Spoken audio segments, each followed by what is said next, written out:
15 August 16 তারিখে helicopter উড়েছিল বঙ্গবন্ধুর মরদেহ নিয়ে, কিন্তু আমরা শোক প্রকাশ করতে পারিনি এবং আমাদের হৃদয়ের ভেতরে যে শোক সেটা কিন্তু আমরা এখনো লালন করছি। এরপরে যখন 6 বছর পরে মাননীয় প্রধানমন্ত্রী নির্বাসন কাল থেকে ফিরে এসে বঙ্গবন্ধু ঝান্ডাটা হাতে তুলে নিয়েছিলেন, সেটা ছিল একসঙ্গে শোক যাত্রা এবং প্রতিবাদেরও যাত্রা।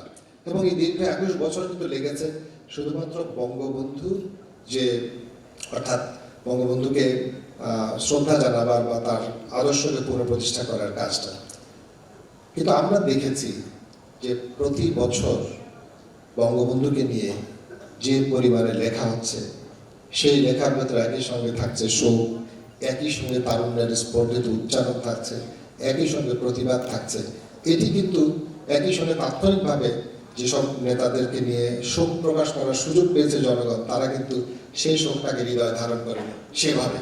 কিন্তু বঙ্গবন্ধুকে নিয়ে প্রতি বছর যে পরিমাণে লেখা প্রকাশিত হচ্ছে, আমার মনে হয় যে পৃথিবীর ইতিহাসে বিরল। এবং সেই জন্য আমরা বলি যে আসলে বঙ্গবন্ধুকে নিয়ে যত লেখা হয়েছে, আমরা এত লেখা কিন্তু অন্য কোনো নেতাকে নিয়ে আমরা দেখিনি। তো ভবিষ্যতে বঙ্গবন্ধুকে নিয়ে আরও অনেক লেখা হবে।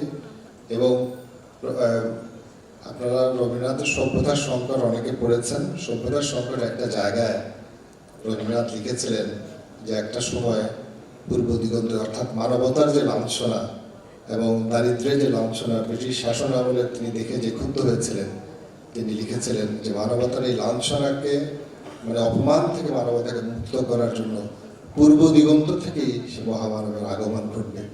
এবং বঙ্গবন্ধু মানে রবীন্দ্রনাথ লিখেছিলেন যে ওই মহামানব আসে, এটা আপনার সভ্যতা সংকটের শেষ দিকে আছে, যেটা আমাদের আমন্ত্রণ পত্রে কিন্তু এটা রাখা আছে।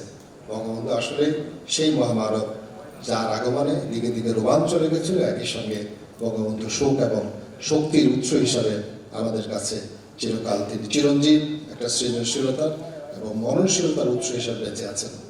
আজকে আমাদের কাজ বঙ্গবন্ধুর এই আদর্শকে ধারণ করে সত্যিকার অর্থে একটা তরুণ, মেধাবী এবং যাকে বলে যে একটা ভিশনারি প্রজন্ম গড়ে তোলা, যারা বঙ্গবন্ধু কন্যা মাননীয় প্রধানমন্ত্রীর স্মার্ট বাংলাদেশটা গড়ে তুলতে পারবে। আজকে এখানে শেষ করি। সবাইকে অনেক অনেক ধন্যবাদ।